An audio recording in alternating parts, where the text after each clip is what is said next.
Dan bagaimana mengelola keuangan sehingga akhirnya bisa merealisasikan pembelian rumah pertama di usia muda? Sudah bersama saya melalui sambungan virtual perencana keuangan Mike Rini. Selamat pagi Mbak Mike. Selamat pagi, Maggie. Iya Mike, bagaimana cara kita membeli rumah pertama di usia muda? Ini kata kuncinya usia muda nih Pak. Ya, jadi biasanya disebutnya first home buyer ya untuk usia muda.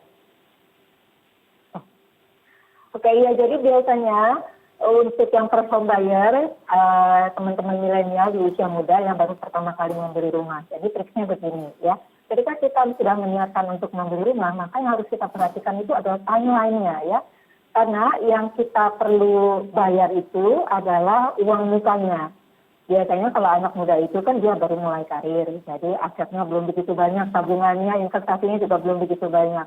Jadi membeli rumah itu tidak bisa dengan tunai pada umumnya begitu ya, karena harganya mungkin paling murah aja mungkin sekitar 500-700 juta gitu, udah rumah yang kecil sekali ya. Kemungkinan rumah yang diminati harganya mungkin sekitar 1 miliaran misalnya, sehingga kalau diminta bayar uang muka sekitar 300 juta lah dari situ ya. Nah, namun harga rumah itu juga naik terus-menerus. Karena itu yang harus kita perhatikan ya teman-teman milenial yang masih muda, timeline-nya. Timeline-nya itu artinya begini, untuk persiapan dana rumahnya Anda harus istilahnya zaman sekarang itu gercep ya, gerak cepat. Jadi sekitar 1-3 tahun itu sudah harus terkumpul uang muka rumahnya. Nah, karena itu yang harus dilakukan pertama kali adalah bukan mengumpulkan uang rumahnya terlebih dahulu. Karena gerak cepatnya ini ya, karena harus gercepnya ini, maka yang harus Anda lakukan adalah memilih terlebih dahulu, memilih di mana rumah yang akan Anda beli. Lokasinya di mana ya. Dengan demikian nanti akan terhitung, berapa sih alokasi dana yang perlu Anda kumpulkan gitu. Misalnya harga rumahnya di lokasi yang sudah Anda pilih adalah sekitar atau 1 miliar misalnya, atau 500 juta. Anda sudah pilih lokasinya di mana, pokoknya sama pasangan Anda sudah pilih bahwa itu adalah lokasi atau rumah yang akan Anda beli, kira-kira harganya atau lokasinya akan di situ. Nah, kemudian Anda kumpulkan 30% dari nilai rumah yang akan dibeli. Nah, Anda harus kumpulkan fokus itu dalam 1-3 tahun gitu. Karena kalau lewat dari itu, harga rumahnya sudah naik sehingga semakin sulit ketika kita mau membelinya.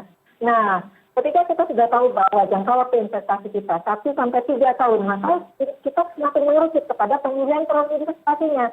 Nah, karena 1-3 tahun ini adalah masa investasi yang pendek menengah ya, jadi produk-produk yang cocok itu seperti misalnya reksadana pasar uang, ini mungkin kita bisa gunakan obligasi jangka pendek, obligasi pemerintah ya, yang dia punya jangka waktu itu durasinya 1-3 tahun. Sehingga ketika kita mau membayar uang muka rumahnya, maka kita bisa mencairkan investasinya.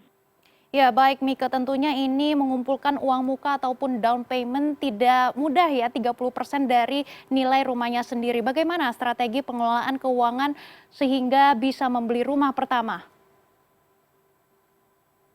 Nah, begini triknya ya. Jadi 1-2 tahun pertama ya, apalagi kalau misalnya harga rumahnya 1 miliar nih, 300 juta aja mesti kita kumpulin. 1-2 tahun pertama Anda bisa potong nih dari gaji Anda 50%. Jadi memang diniatkan betul kita mau beli rumah, sehingga mungkin yang lain-lain harus puasa dulu. Contoh yang lain-lain harus puasa ini mungkin jalan-jalannya ya. Kegiatan-kegiatan lain. Jadi 1-2 tahun pertama ini kita mengumpulkan hanya sebesar setengah dari 30% yang harus kita kumpulkan. Misalnya memang kita harus kejar di 1 tahun sebelum menjelang kita mau membeli rumahnya. Karena itu berburu rumahnya di mana? Kita mencari developer yang memberikan keringanan untuk pembayaran cicilan uang muka rumahnya. Misalnya uang muka rumahnya bisa dicicil katakan 5-7 kali ya. Nah, di situ akan terjadi kita ketemu di tengah-tengah gitu antara kita sambil menyiapkan rumahnya, sambil kita juga membayar cicilan DP rumahnya ya. Iya, Mika ini menarik juga ya, banyak sekali anak muda yang saat ini tidak ingin membeli rumah tapi mereka menyewa rumah. Nah, sebenarnya seperti apa keuntungan untuk kita membeli rumah? Apakah memang banyak keuntungannya atau sebenarnya menyewa rumah ini lebih untung? Kalau kita, jadi saya lihat begitu. menyewa rumah itu pasti akan membuat kita mengeluarkan kos ya, mengeluarkan kos, tapi kita juga mendapatkan manfaat. Mendapatkan manfaatnya itu adalah kita memiliki tempat tinggal. Biasanya kalau kita nyewa rumah, kita sudah pilih bahwa lokasinya itu dekat dengan kantor kita atau dekat dengan tempat kita beraktivitas lah, aktivitas mencari penghasilan. Itu penting ya, sehingga kita dapat menghemat untuk ongkos ya. Biasanya ongkos ini ya yang biasanya jadi salah satu kos pengeluaran yang kita mahal. Nah, dalam ketika kondisi kita sedang kita berniat untuk membeli rumah, sementara kita sebelum kita mendapatkan rumah tersebut, kita mau tinggal di mana kan begitu. Nah, tinggal di mana itu kita bisa dengan menyewa rumah. Menyewa rumah ini juga pilihannya juga cukup banyak, mulai dari menyewa rumah satu rumah, kita pas-pasan ya, kita menyewa kos atau kita menyewa kamarnya saja ya.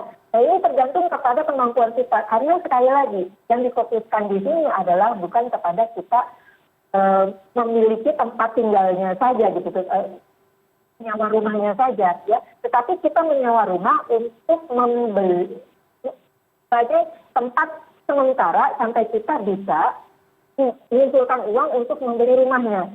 Karena itu menurut saya yang lebih penting di sini sebenarnya kita bukan membeli rumah tetapi memiliki aset. Jadi di dalam benak kita, di dalam mindset kita, membeli rumah itu tidak bisa dibandingkan dengan menyewa rumah. Kita membeli rumah itu sebenarnya kita sedang mengumpulkan aset. Mungkin sekali pengeluaran kita tidak sebesar kalau kita membeli rumah, tetapi kita pada dasarnya tidak mengumpulkan aset gitu, hanya melakukan penghematan saja. Itu dari pandangan saya. Iya, jadi kalau misalnya kita sudah membeli rumah sendiri, rumah ini akan menjadi aset dan tentunya aset ini akan menciptakan capital gain seperti itu ya, Mbak Mike. Dan mengapa milenial sebenarnya kesulitan untuk memiliki rumah sendiri? Apa karena tingginya harga rumah yang tidak sebanding dengan penghasilan milenial yang bekerja kantoran? Begini nih, kalau soal tingginya harga rumah itu dari zaman tahun 20 tahun yang lalu juga sudah banyak keluhan seperti itu ya. Jadi tidak ada alasan sebenarnya kita menunda membeli rumah karena harga rumah mahal. Harga rumah itu memang mahal dan itu bukan cuma terjadi sekarang. Peningkatan harga rumah pun juga akan semakin cepat lagi seiring dengan meningkatnya atau pertumbuhan ekonomi. Dalam masa ketika kalau kita tempatkan rumah itu sebagai kebutuhan dasar, bukan sebagai investasi gitu ya, sebagai kebutuhan dasar, kita memang memprioritaskan pembelian rumah ini. Kita dalam kondisi kita berkeluarga ya, kita memang harus punya tempat tinggal. Nah, karena itu memenuhi kebutuhan primer ini itu bukan langkah yang bijaksana gitu. Namun dengan strategi kita mengumpulkan dana DP rumahnya tersebut ya, kita punya tanggung jangka waktu yang kita di mana kita komitmen dan disiplin gitu, sampai 1 sampai 3 tahun ini kita harus membeli rumah ya. Nah, itu kita bisa memiliki rumah ya sesuai dengan kemampuan kita. Nah, lagi pula begini kalau saya lihat ya, kalau kita first home buyer, pertama kali kita membeli rumah, kebutuhan rumah kita kan tidak terlalu besar, kita tidak harus punya rumah yang punya 4 kamar gitu. Tapi ibaratnya sebagai batu loncatan saja. Nah, kita tunggu 10 sampai 15 tahun, nanti kita bisa pindah ke rumah yang lebih besar dengan cara menjual rumah pertama kita. Ya, baik. Terima kasih perencana keuangan Mike Rini yang tadi sudah mengulas beberapa tips-tips untuk mengelola keuangan untuk mendapatkan rumah impian pertama kita. Terima kasih sudah bergabung bersama kami di Bisnis dan Referensi. Terima kasih.